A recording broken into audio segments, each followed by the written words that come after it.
kita punya panggilan jiwa lah ya. Ketika kesenian itu stag gitu, senian tradisi ya, stag di dalam wilayahnya sendiri, sementara habitat dari penikmat seni tradisi itu kan sudah berkurang ya, karena sudah berhubungan dengan waktu. Nah, tapi kita juga nggak boleh menutup mata bahwa itu adalah budaya global, itu nggak bisa menutup mata, pasti masuk gitu. Tapi kita berikan filter gitu.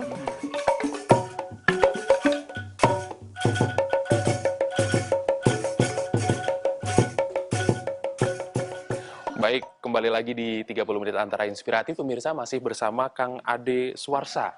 Makasih Kang Ade, bertahan di sini, kita ngobrol tentang kegiatan Kang Ade. Tapi saya pengen flashback dulu di zaman-zaman Kang Ade awal-awal menciptakan sanggar, terus menciptakan Langgir Badongnya begitu.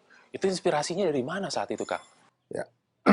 Jadi sanggar Kang Ade itu dulunya itu emang sanggar konservasi ya. Bapak saya dalang, ibu saya sinden, kakak saya juga dalang. Jadi saya meneruskan, hanya saja mungkin formatnya berbeda. Kalau saya sekarang dari mulai tahun 2008 saya membuat sebuah inovasi mulai di situ tuh. Jadi karya-karya saya lahirkan di situ ya, tidak jauh dari alam sekitar lah, bambu, kayu ya yang ada gitu kan. Terus kita juga memberikan ruang kepada masyarakat di sekitar Kampung Wangun ini untuk belajar kesenian, yang punya talenta, yang tidak punya talenta, yang punya keinginan untuk belajar kesenian tapi tidak punya biaya. Dan memang di sekitar dulu itu pemberdayaan masyarakat, siapapun latihan di sini, dari anak-anak sampai bapak-bapak, bahkan orang tua pun ikut berlatih di sini gitu. Dan alhamdulillah ada sebuah geliat lah gitu kan, misinya pemberdayaan, misinya juga pelestarian terhadap seni budaya gitu itu. Baik, itu berarti 2008. 2008 mulai kita formatnya seperti sekarang. Awalnya orang tua saya, kakek saya ya bentuknya konservasi, seperti wayang golek, keliningan yang sudah ada lah gitu. Oke. Kalau sekarang kan lebih ke pengemasan yang mengangkat dari idiom tradisi gitu. Punten 2008 itu berarti Kang Ade umur berapa saat Saya itu? masih pemuda waktu itu, saya pemuda pelopor. Oke. Pemuda pelopor juara 1 tingkat nasional bidang seni budaya. Saya momentumnya itu kebetulan jadi terlalu teringat sampai kapanpun gitu. Oke. Jadi saya kelahiran 73 gitu. Siap. Ya, Iya, berarti sekarang sedang-sedangnya, kalau dulu masih muda. Sebutnya pemuda pelopor. ini Pengakuan masih dari muda pemerintah. kayaknya sekarang. Semangatnya harus selalu muda. Betul, ya. Kalau 2008 berarti waktu itu udah lagi kuliah atau masih sekolah Oh, saat sudah itu? beristri, sudah beranak. Oke, Beristri, sudah beranak. siap. Itu berarti melahirkan lagi di zaman-zaman pada saat kecil karena udah keluarga seniman begitu ya. Iya. Jadi emang terpupuk sampai akhirnya 2008 bener-bener semangatnya akhirnya, oh saya mau bikin ini gitu. Betul, jadi kita punya panggilan jiwa lah ya. Ketika kesenian itu stag gitu, senian tradisi ya, stag di dalam wilayahnya sendiri, sementara habitat dari penikmat seni tradisi itu kan sudah berkurang ya, karena sudah berhubungan dengan waktu. Nah, kita ingin mengajak generasi-generasi anak-anak muda, ya remaja-remaja yang sekarang memang agak sulit mendapatkan wadah untuk belajar kesenian tradisional. Dan memang tidak menyalahkan anak-anak remaja kalau dia tidak tertarik ya. Ya tugas kita bagaimana supaya dia tertarik dengan tradisinya, kita kemas dengan jiwa anak muda gitu, walaupun kesenian tradisional. Jadi saya punya formulanya seperti itu, kita ajak aja mereka ke dunianya mereka, tapi wajahnya wajah kesenian tradisional gitu, tetap idiomnya itu. Baik. Di tahun 2008 itu berarti 2008. Ya, saya ngebaca kayaknya Kang Ade ada sesuatu yang bikin greget saat itu sampai akhirnya, oh saya bikin ini aja deh. Turning point-nya tuh apa saat itu? Di sekitaran pada acuh kah anak mudanya pada nggak suka budaya atau gimana? Iya, diantaranya itu ada kecenderungan kita barangkali prihatin ya melihat generasi sekarang itu terbius dengan budaya-budaya yang datang dari luar ya, K-pop, terus western gitu kan. Tapi kita juga nggak boleh menutup mata bahwa itu adalah budaya global, itu nggak bisa menutup mata, pasti masuk gitu. Tapi kita berikan filter gitu.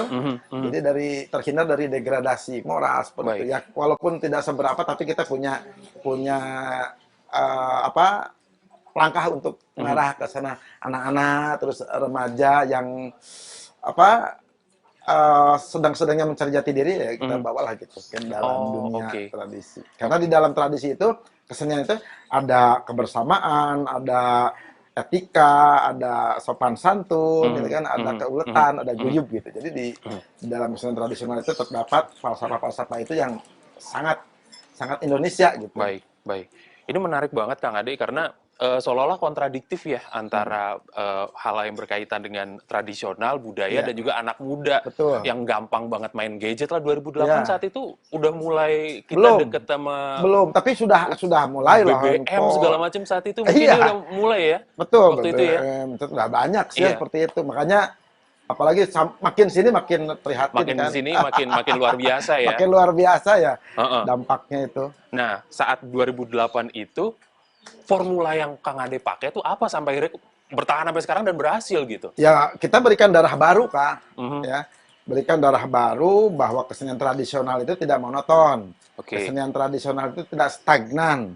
Kesenian tradisional itu harus diberikan jiwa atau roh anak muda gitu kan, dengan cara mengemasnya, mengemas kekinian gitu. Jadi ada kolaborasi gitu kan, seperti saya menghadirkan anak-anak yang biasa main band, anak-anak yang apa tidak mengenal kesenian tradisi ya kita bawa, kita tarik Mhm, dengan mhm, wilayahnya dulu gitu, mhm. digabung dengan kesenian tradisional yang akhirnya sesuatu ada kecintaan terhadap ini tradisional. Baik. Kita bawa pentas kemana-mana gitu, Oh, oke. dari mulai tingkat RT sampai ke tingkat istana kan itu sebuah kebanggaan bagi Mhm, mereka. mhm, mhm. Ini menarik banget dan saya juga pengen masih di saat-saat pertama apa bergaung gitu Sanggar Edas tempat Kang Ade memunculkan Langgir Badong juga Hmm, kurang lebih demikian. Saat awal-awal itu ya. tentu nggak gampang ya untuk mendekati masyarakat saat itu dinamikanya seperti apa mungkin bisa cerita tantangan yang dihadapi mungkin pertama ada yang mandang sebelah mata Iya. lah atau apa segala macam begitu demikian. Ya, jadi saya masuk ke dunia remaja sih ya, Mhm, yang paling tertantang itu. mhm. Jadi kita masuk ke wilayah itu seolah-olah kita masuk ke kandang singa ya.